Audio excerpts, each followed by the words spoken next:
Welcome to Quick Tips to immediately improve your music notation. In this series, I'm going to show you several quick tips that you can easily apply to your music that will immediately make it look more professional, giving you more credibility. Now, we all know how important first impressions can be when meeting new people, but they are also important when introducing your music to new people.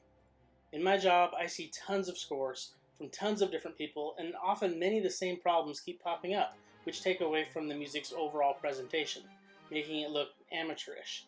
Not a very good first impression. I'm going to help you sidestep some of these potholes and get you on the path to better notation. We're going to start today with something simple, with a very basic element that causes a surprisingly high amount of problems. Today, we're talking about dynamic marks.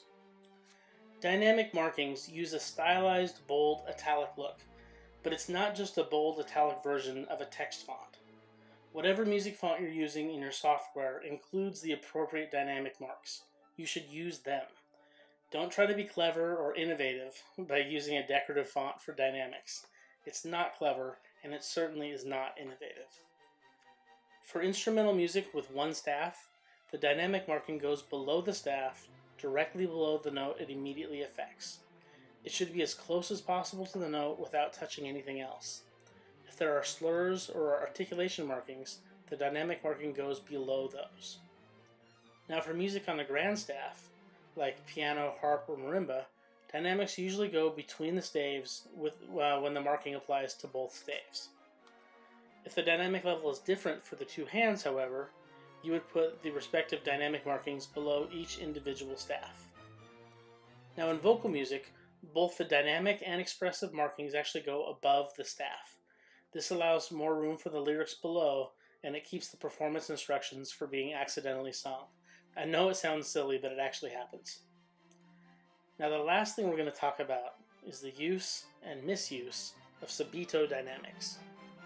If you're using Sabido Dynamics, the sub part goes in italics and goes just after the dynamic, to the right of it. Even though you say Sabido piano, you write it as piano Sabido. And just like regular dynamics, the dynamic marking will be centered directly below the note head to which it applies. This helps eliminate any ambiguity. I often see Sabido Dynamics used inappropriately in scores from less experienced composers, and I want to help everyone understand what they are and how to use them correctly. Now, Sabido means suddenly, and it's used in reference to the individual player's part, not to the overall effect of the ensemble. If the strings are playing softly and sweetly, then suddenly the trumpets enter with a loud, blaring fanfare, the trumpet parts would not be labeled Sabido, since they weren't even playing before. But if the strings were playing softly and sweetly, and then suddenly they all switched to an aggressive fortissimo style, then the strings would be marked Sabido fortissimo. People often mistakenly use Sabido Dynamics as a reference to the other players, almost like a cue, showing them that yes, other musicians were playing softly before, but now your part is loud. That's not how Sabido Dynamics work. And here, let me show you what I mean. In this first example, there is a loud entrance which then decrescendos down to piano. After 2 measures of rest, this player enters again at fortissimo. It should not be marked Sabido, because of course it's a sudden change. They weren't playing at all before. Yes, other members of the ensemble were playing and their music was soft and pretty, but the Sabido marking is used in relation to this individual part, not to the music as a whole. It's not used to show the player what's going on in other players' parts, just their own. This passage should be marked like this instead. Now here's an example of the appropriate way to use the Sabido marking. This individual part goes suddenly and abruptly from piano to fortissimo, and so it would be marked Sabido. The dynamic is directly under the note it applies, and the Sabido part is to the right.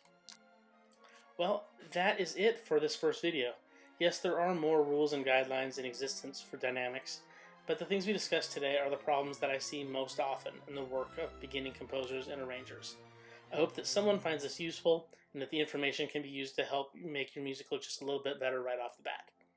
Please smash the like and subscribe buttons and spread it all around to your composer friends. Together we can raise the standard of music engraving for people worldwide. Thanks for watching.